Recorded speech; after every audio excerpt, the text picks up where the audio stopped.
How people speak English.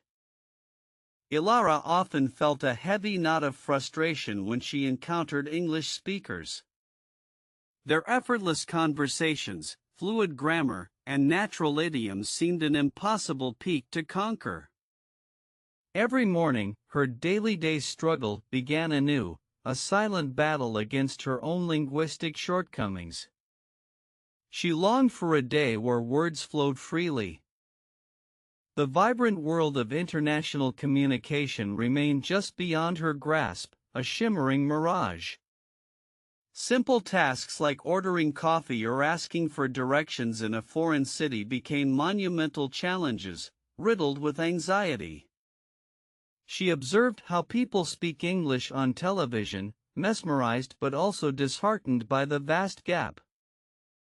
Her notebook was filled with meticulously copied vocabulary lists, each word a tiny, isolated island. Yet, when the moment came to construct a sentence, these islands refused to connect. The terror of speaking, of making an error, paralyzed her tongue. It was a deeply personal, persistent struggle. She dreamed of joining those fluent conversations, expressing her thoughts without hesitation, laughing at clever jokes. The desire burned fiercely within her, a quiet fire that refused to be extinguished despite countless setbacks. This aspiration fueled her quest to genuinely understand how to learn English. One particularly disheartening evening, after a failed attempt to ask a tourist for directions, Elara decided enough was truly enough. The perpetual feeling of inadequacy had to end. She resolved to transform her My Daily struggle into a focused, deliberate journey towards fluency. Her initial approach had always been traditional: grammar books, verb conjugations, and endless rote memorization. She believed that mastering rules was the sole path. However, this analytical method often left her feeling overwhelmed and detached from the living language. It lacked practical application entirely. How to learn words had been her mantra, but isolated words were like bricks without mortar. She could identify them, but building a sturdy structure, a coherent sentence, remained an elusive skill. There had to be a more organic, more intuitive way to absorb the vast lexicon. She began researching different methodologies, devouring articles, and watching inspiring videos. Many sources emphasized immersion and active participation rather than passive absorption. This shift in perspective felt like a fresh breeze, promising a new direction for her linguistic endeavors. A recurring theme she encountered was the power of context and narrative. Instead of dry lists, learning within a story provided meaning and emotional connection. This concept, learn English through stories, piqued her interest immediately, offering a glimpse of a less daunting path.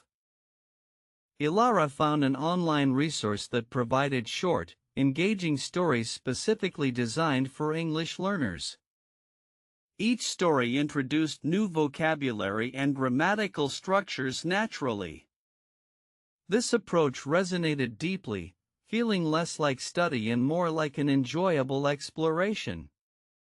Her hope began to blossom.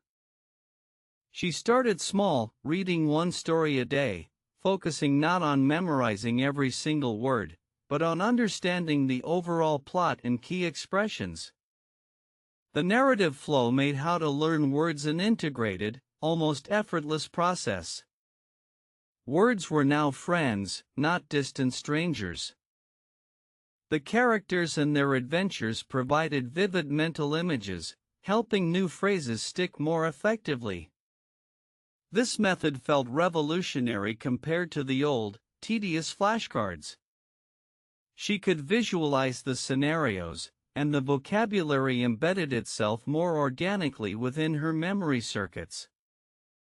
Soon, she wasn't just reading, she was listening to the audio versions of the stories, mimicking the pronunciation and intonation. This added another crucial dimension to her learning. Her ears tuned into the rhythm of English, slowly demystifying the sounds. The stories exposed her to natural conversational patterns and common idioms that grammar books rarely highlighted.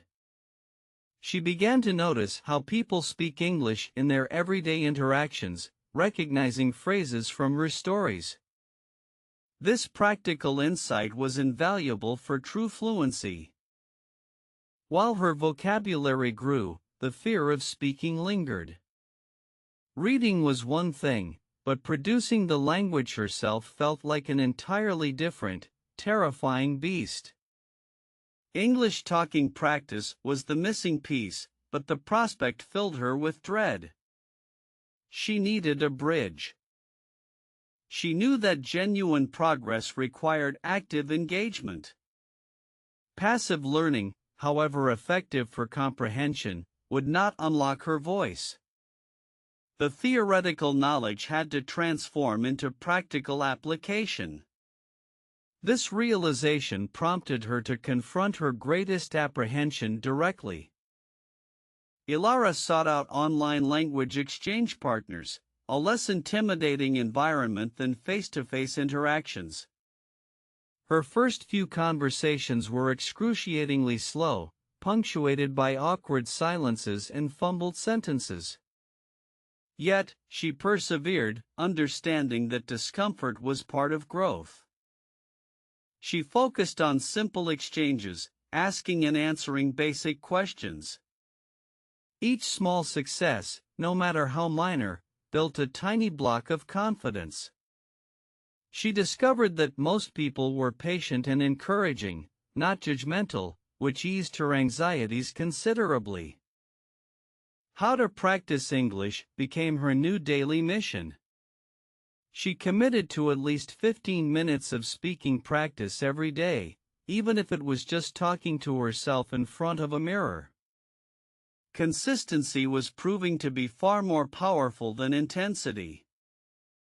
Sometimes, she would describe her day aloud, narrating mundane activities as if performing for an invisible audience. This self-talk, though seemingly peculiar, helped her to form sentences without external pressure, improving her fluency and reducing reliance on translation. She also started recording her voice, then playing it back to identify areas for improvement in pronunciation and rhythm. Hearing her own voice, though initially cringeworthy, provided objective feedback. It was an uncomfortable but necessary step in her journey. The stories continued to serve as her foundation. She would retell them in her own words during speaking practice, solidifying both vocabulary and narrative structure. This active recall method significantly boosted her retention and creative language use. Her online conversations slowly gained momentum. She began to engage in more complex discussions, sharing opinions and personal anecdotes. How to speak with people was no longer a theoretical concept but a living, breathing skill she was actively developing. There were still days of frustration, moments when words evaded her or she stumbled over grammar. My daily struggle hadn't completely vanished, but its nature had changed. It was no longer about utter helplessness but about refinement. Elara learned to embrace mistakes as learning opportunities. Each error provided valuable data for improvement, rather than a reason for despair. This shift in mindset was crucial for maintaining momentum and resilience on her challenging linguistic path. She sought out conversation topics related to her interests, making the practice sessions more enjoyable and engaging. Discussing passions naturally encouraged more fluid expression. This strategic approach helped transform dreaded practice into eagerly anticipated interaction. Joining an online English speaking club provided a structured environment for English talking practice. Role-playing scenarios, debates, and group discussions pushed her beyond her comfort zone, forcing her to think quickly and articulate clearly. The supportive community offered constructive criticism and encouragement, fostering a sense of belonging. She realized that learning a language was not a solitary endeavor but a shared journey with fellow enthusiasts. This camaraderie was incredibly motivating. She continued to expand her vocabulary, now primarily through exposure to authentic materials like podcasts, news articles, and even TV shows. How to learn words had evolved from rote memorization to contextual acquisition, which was far more effective. Understanding how people speak English in real-world contexts became clearer. Slang, accents, and informal contractions no longer seemed alien but integral parts of the language. Her comprehension soared, allowing for richer, more nuanced conversations. Elara began initiating conversations, first with acquaintances, then with strangers in casual settings. The initial nervousness was always present, but the thrill of successful communication outweighed the fear. She was actively applying her knowledge. A breakthrough moment came when she found herself effortlessly explaining a complex idea to a new friend from abroad. Words just flowed, without conscious effort, a testament to months of dedicated English talking practice. It felt truly magical. She realized that how to learn English was not about achieving perfection, but about effective communication. Fluency wasn't about having zero errors, but about the ability to express oneself clearly and confidently, even with imperfections. The daily struggles had transformed into daily triumphs, no matter how small. Each successful interaction, each understood joke, each shared story fueled her growing confidence. The journey was proving to be immensely rewarding. She discovered that listening actively was just as important as speaking. By truly listening to how people speak English, she picked up subtle nuances, intonations, and conversational cues that enriched her own spoken English significantly. Her initial desire to simply how to talk to anyone in English had matured into a genuine love for cross-cultural connection. The language became a bridge, allowing her to connect with people from diverse backgrounds and perspectives. Elara now advised others, sharing her journey and the strategies that worked for her. She emphasized the importance of consistent how to practice English, even when motivation waned or progress seemed slow. Persistence was paramount. She explained how learn English through stories had ignited her passion for the language and provided a natural pathway to how to learn words effectively, making the process enjoyable rather than a chore. For her, the key had been overcoming the fear of imperfection and embracing the learning process with curiosity. English talking practice wasn't about avoiding mistakes, but about making them and learning from each one. Her My Daily Days struggle had evolved into a joyful exploration. English was no longer an obstacle but an open door to new friendships, new experiences, and a broader understanding of the world around her. She continued to challenge herself, seeking opportunities to engage in more advanced discussions, participating in online debates, and even giving short presentations. This constant pushing of her boundaries ensured continuous growth and improvement. The transformation was undeniable. The timid Elara, once paralyzed by fear, now navigated English conversations with ease and confidence. Her journey was a testament to the power of perseverance and strategic learning. She encouraged everyone to find their own unique path to how to learn English, stressing that there was no single right way. Experimentation and self-reflection were crucial for discovering effective personal strategies. The initial question of how people speak English had shifted from observation to participation. She was now one of those people, speaking naturally, fluidly, and without the agonizing internal translation she once relied upon. Her communication skills had not only improved her interactions but also boosted her self-esteem in all areas of life. The confidence gained from mastering a language spilled over into other personal and professional pursuits. She understood that learning was an ongoing process, a continuous journey of discovery. There would always be new vocabulary to learn and new nuances to grasp.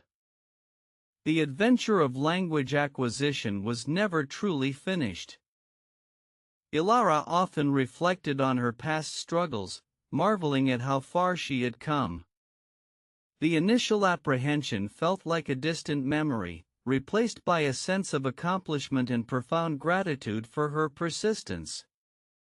Her story served as an inspiration to others who felt stuck in their own language learning journeys. She proved that dedication, combined with effective methods, could overcome even the most daunting linguistic barriers. She still made mistakes, of course, but they no longer brought shame or despair. Instead, they were welcomed as indicators of areas for refinement, natural stepping stones on the path to greater proficiency. Elara's journey highlighted that how to learn words was most effective when integrated into a broader context, not in isolation. Words gained power and meaning when encountered within authentic speech and stories.